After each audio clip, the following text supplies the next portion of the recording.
Hello everyone, this is Moncef Afkir and welcome to Be in the Bridge podcast.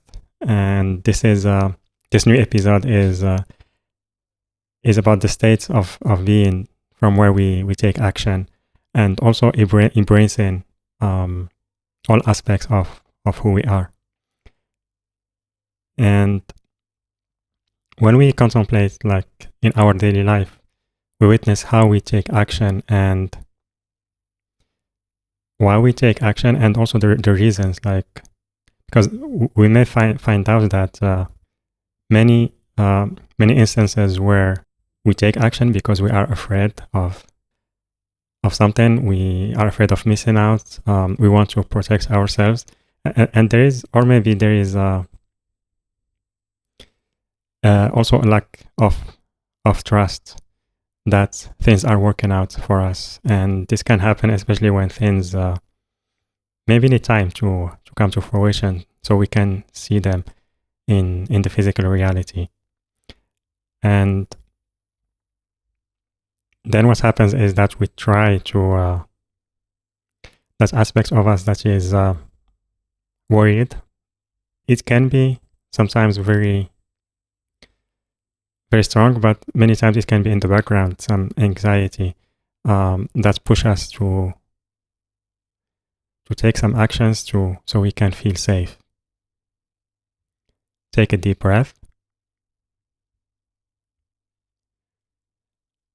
And also, like, if we compare this to the times where we take action from more peaceful state of being, more from a knowing, like deep knowing that this is the natural next step, this is the natural action that we need to take. And we can see, like, compare the experiences, how they unfold.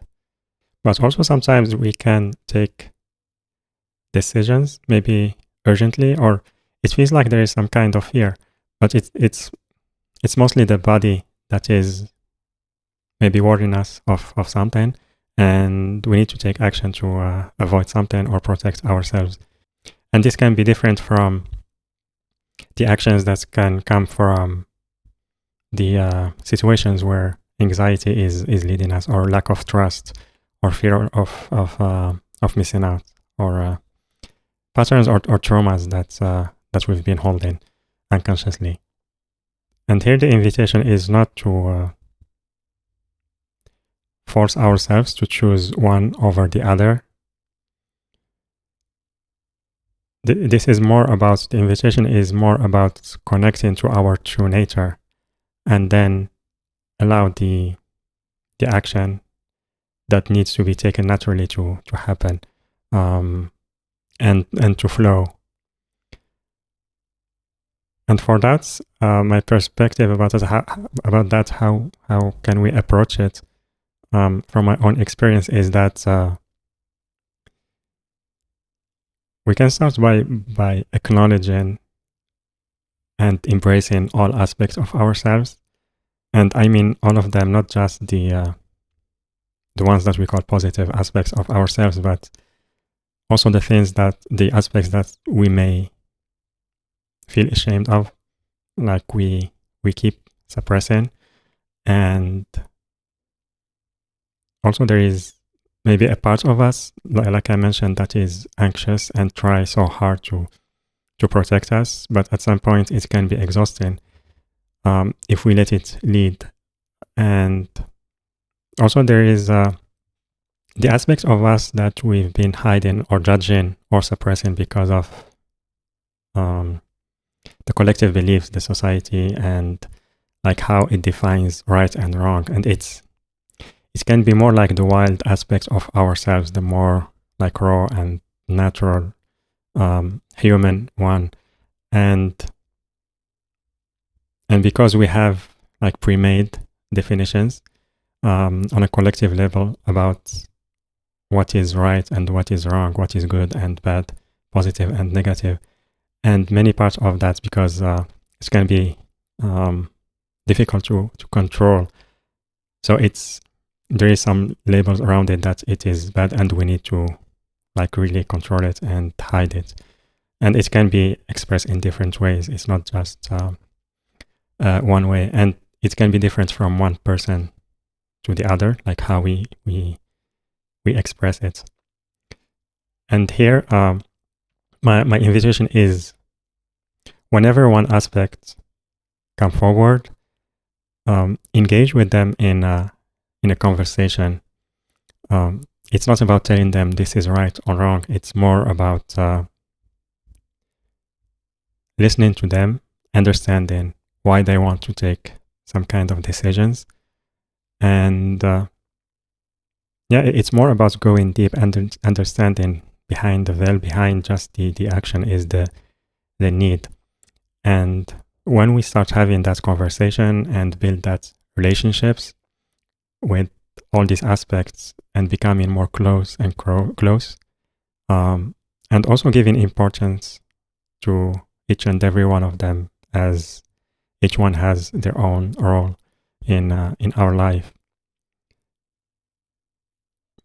Then, like, instead of, for example, if we take the wild aspects, if we keep suppressing it, at some point it's like it rebels, and we take some actions, maybe unconsciously. So it rebels. It's like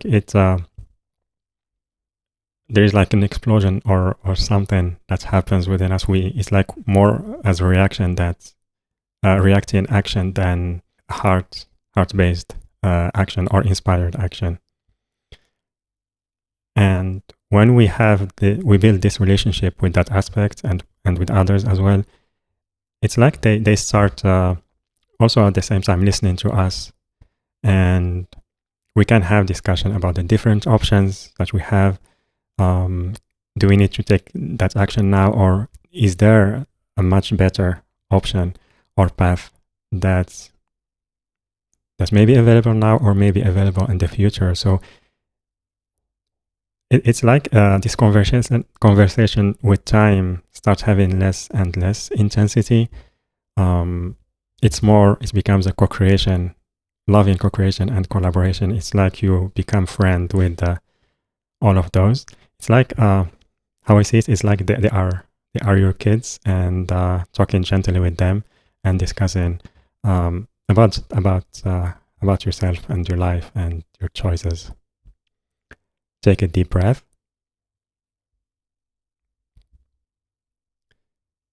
So, like I mentioned, when we embrace those aspects, when we get closer to them, naturally they will affect the way we take decisions and the choices we make, and that's how I see it. And it's more like natural rather than a forced shift in the way we create. Take a deep breath.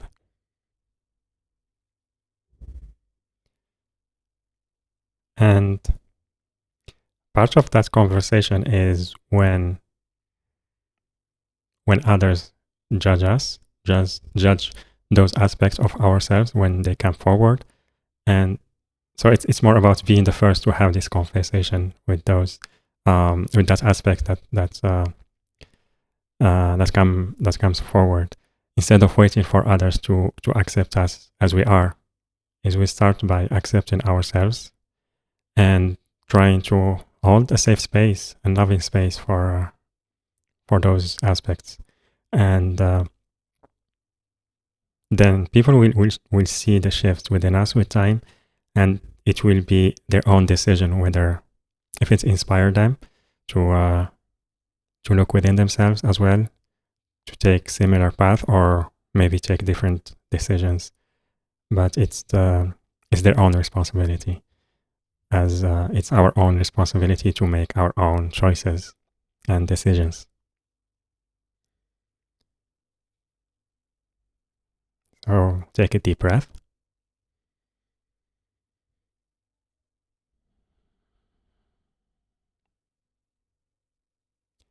And yeah, so that was the message for today.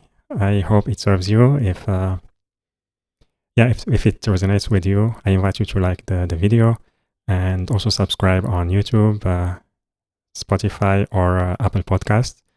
And also let me know your perspective about that. How do you experience that in your life? And you can type it on the comments section. All right, so thank you for spending this time with me, and I'm sending you so much love, and I will see you on the next episode. Bye for now.